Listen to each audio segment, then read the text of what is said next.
Mr. Petrescu, just 1 minute, please. You again? Go away. Sir, wait. Stop this nonsense. I know Nurse Crane is here. Shall we speak man to man, you and I? All right. Speak up. Don't you see we're on the same side? We fight to help the poor, sick, and abandoned. I'm nothing like you, Mr. Doctor. Yes, you are. You too believe in providing medical care without charge. You know what we have to sacrifice to make the world a better place. I have to admit your words have conviction. All right, I'll let you see Dorothea. Don't make me regret this, though.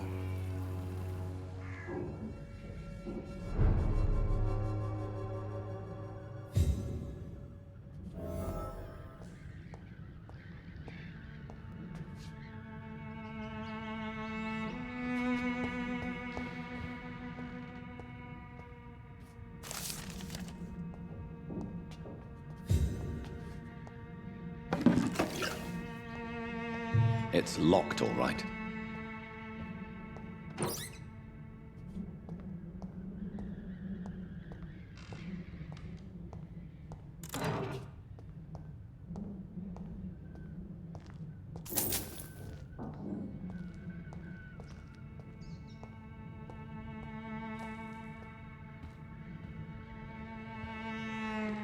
If you want to talk to Dorothea, you must go across the courtyard and take the stairs. We've not been formally introduced. May I ask your name and occupation, sir? I am Darius Petrescu. I'm here to keep snitches and spies away from Dorothea. And I also run this little print shop. So Dorothy's real name is not Crane. Like myself and many people in this area, Dorothea is from occupied Romania. That's all you need to know. She seems important to the community. More than you can imagine.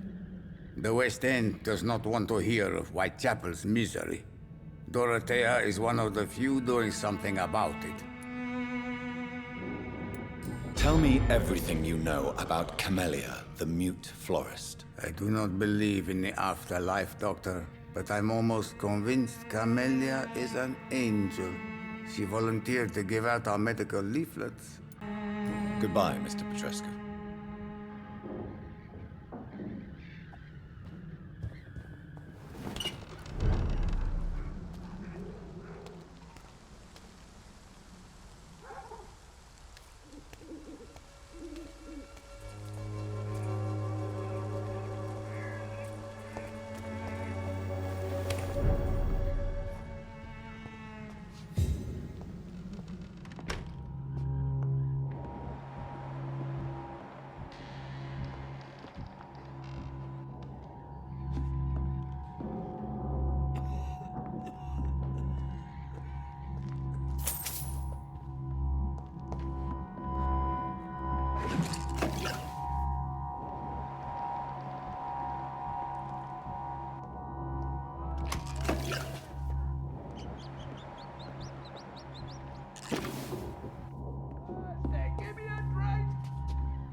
What do we have here, nurse? Patient Razvan Vasily. High fever running on 3 days.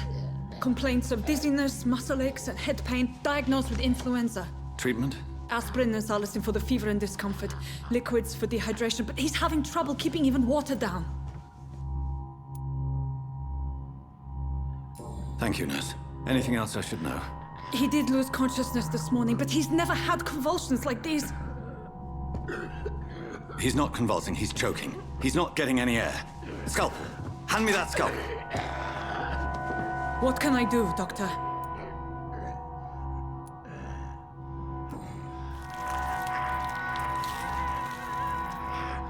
I need to perform a tracheostomy. Short pipe. That rubber tube will do. We're going to cut a passage for air through the neck. Yes, Doctor. He's breathing again, but he's coughing up blood. Internal hemorrhaging. I need to make another incision into the chest cavity to drain the fluids from the lung. Prepare another tube. A thoracostomy? Doctor, we've nothing to fight the infection. We need an aseptic environment. Right then, Nurse Crane. What do you suggest we do? I've no idea. I'm not the doctor. Time is of the essence. We need to perform a thoracic drain. Yes, Doctor.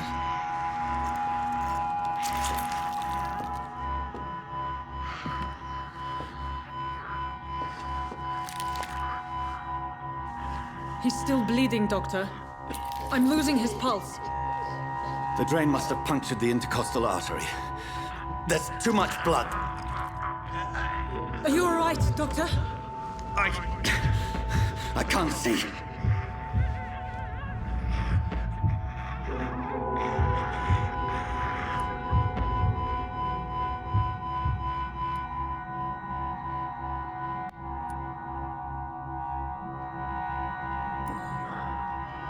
I must first suture the artery. Find the wound. The source of the blood. Needle and thread, Doctor. Good. The stitches are holding. How's he doing? We're losing him. We've lost his pulse. He's dying, Doctor.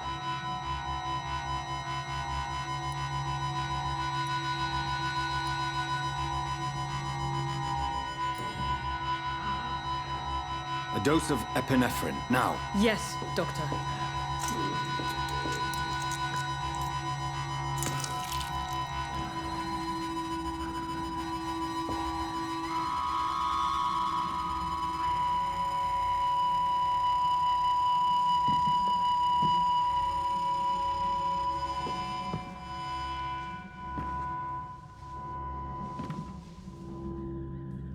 We've lost the pulse. He's gone, Doctor. Nurse, we did everything we could. Truly? Everything you could? Is that how you'll report this in your log? Is this how the war went? Piling up one poor corpse beside the next? This was not an influenza-induced seizure. I've never seen symptoms like these on the continent. Neither have I. But the previous symptoms leading up to this attack were the same, indistinguishable from the epidemic. No. There was something more vile in these reactions. Something primitive. There have been numerous reports of mental breakdowns caused by the fever that accompanies the flu itself, Doctor. Yes, but... I'd best take some samples of the blood for analysis.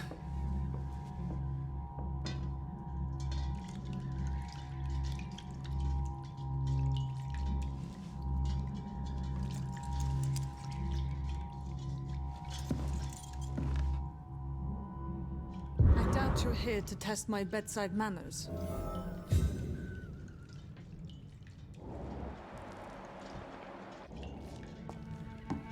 To what do I owe this courtesy? It's locked.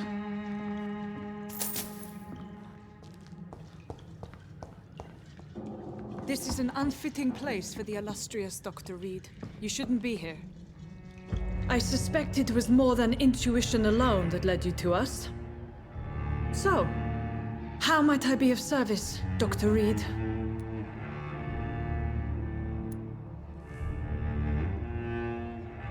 I've come to put an end to this insufferable blackmailing, Dorothy. Doctor, you think your warnings scare me? I've stolen and plied, blackmailed and lied, but what else am I to do? I'm all these people have.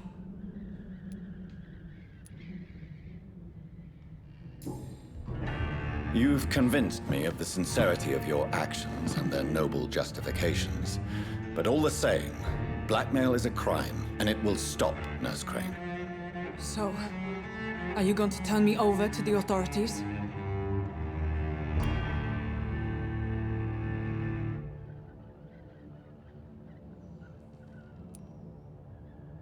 Listen very carefully, Dorothy. You will erase from your memory everything you pretend to know about Lady Ashbury and Pembroke Hospital. Let that rich bitch off the hook over my dead Nurse body. Crane, enough. Listen as if your life depended on every word. I know you've a generous heart who gives freely to those in need, but you shall walk away from the shadier streets of your business.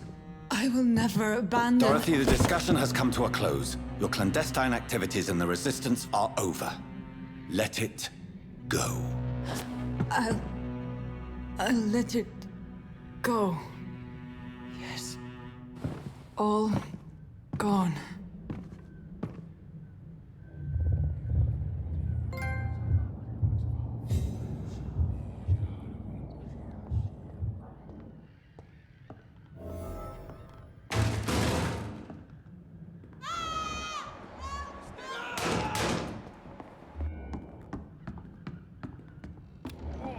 This one stinks already.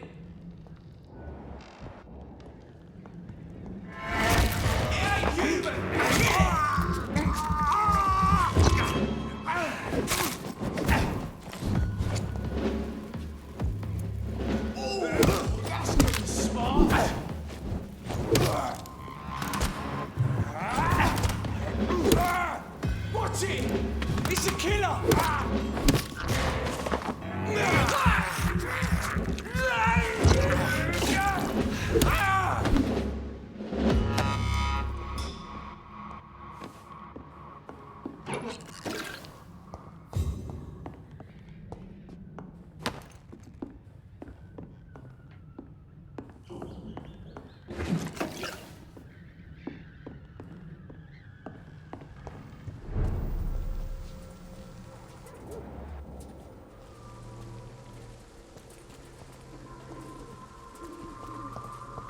Crush the lip!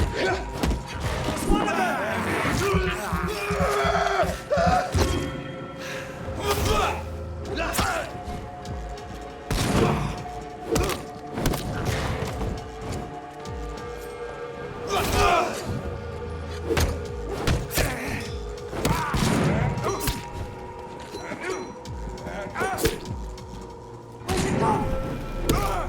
Murdering Marcy! Fuck! He's dead!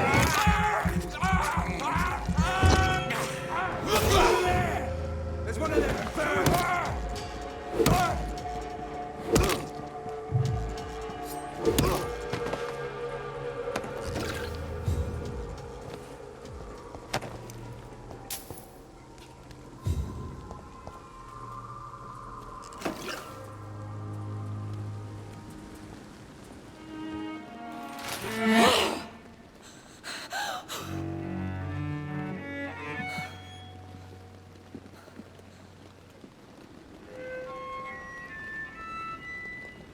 I would ask you to avert your eyes, sir.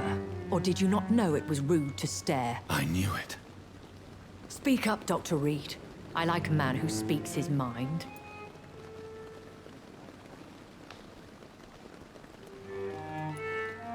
You killed him. He trusted you. And you killed him.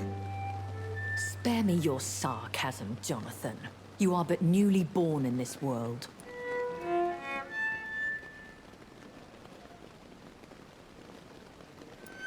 So in the end, the accusation was true, wasn't it? The situation is somewhat awkward nonetheless. I have not been observed sustaining myself for many decades. I have to say I'm a trifle embarrassed. Anyway, I have concluded my inquiries concerning your blackmailer. I see. Please excuse my agitated state. Under normal circumstances, I wouldn't let anyone see me in this condition. The case is closed, your ladyship. The person who took advantage of you has, shall we say, seen the error of her ways. So who was it? My lady, the blackmailer was dealt with using the utmost discretion. The culprit's identity is of no relevance. Thank you, Jonathan. That is exactly what I needed from you. You have proven your loyalty, so, as a friend, please accept this small token of my appreciation. Thank you, my lady. If you have an inclination to learn more about vampires or your current situation, I will be glad to aid you in your quest for knowledge.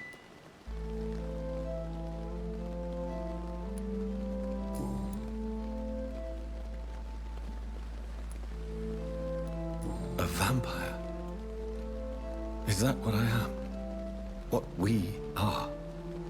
Such a crude word, defined by penny dreadfuls and drunken hacks. No. You are now an Ekon, and that you shall remain. Are you an Ekon too? Yes, I am. We are the closest thing to what man refers to as vampires. Forget what you think you know about us. So we are Ekons. How can I identify us amongst other vampires? How to put it? All Ekon are vampires. But all vampires are not Ekon.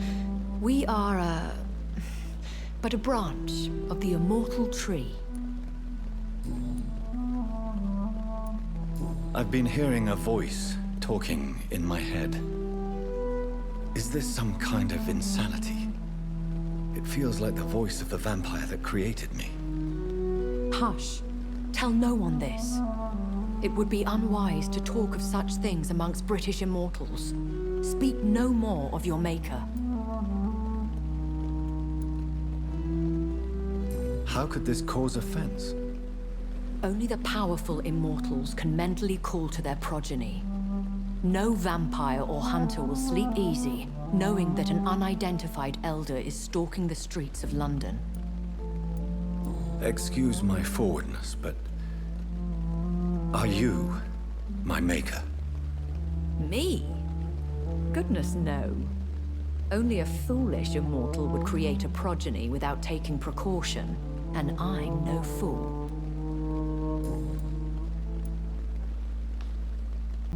I don't understand. Why was I created and then left for dead? That is a question only the one who made you can answer. It's not normal practice. I doubt even if you find him, he will answer you, considering how cruelly he treated you. So me being a vampire could have been a mistake. I very much doubt it, Jonathan. Contrary to the legends, it is not as simple to make another vampire by just biting someone. I'd like to avoid creating another vampire by mistake anyway. Tell me, how is it done? The process is dangerous. It could even kill your potential progeny. If you did decide to sire an offspring, they must drink of your blood, Jonathan.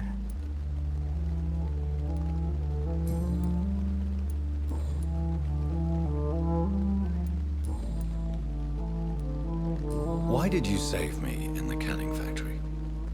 I could hardly stand by and watch such a promising young blood as yourself be torn to shreds by some gutter scowl. William Bishop wasn't the vampire that created me then? No, Jonathan. Whatever their strength and demeanor, scowls are the progeny of careless vampires. It cannot be the other way round. What type of vampire is a skull? Not a true vampire. The deformed offspring of lesser vampires. It is a shame these creatures run wild, slaves to their baser instincts. Why does Dr. Swansea allow you to feed on the patients of the hospital? Dr. Swansea is a good and compassionate man. He is trying to find a solution for our hunger. Until that happens, he is clever enough to understand that I only feed upon the dying. What do you know about this Brotherhood of St. Paul's Stole? The Brotherhood is well known amongst London vampire society. As long as our kind is discreet, and as long as they do not interfere, we have come to a mutual understanding. And no one suspected you of the murders? As you well know, suspicion has recently fallen on me of killing for pleasure. But you have my word, Jonathan. I take no pleasure in taking a life. I know this is beyond the pale, but may I inquire your age? Really? And I thought you were gentlemen. If you must know, I'm 27. I've been 27 for a long time now, and 27 I shall remain.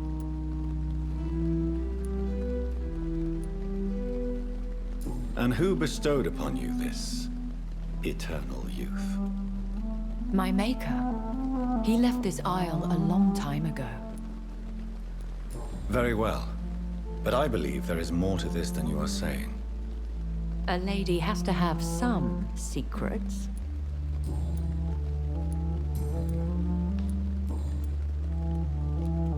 When I awoke, changed, I was chased and attacked by vampire hunters.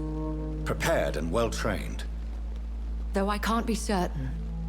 More than likely, it was the once glorious Guard of Priwen.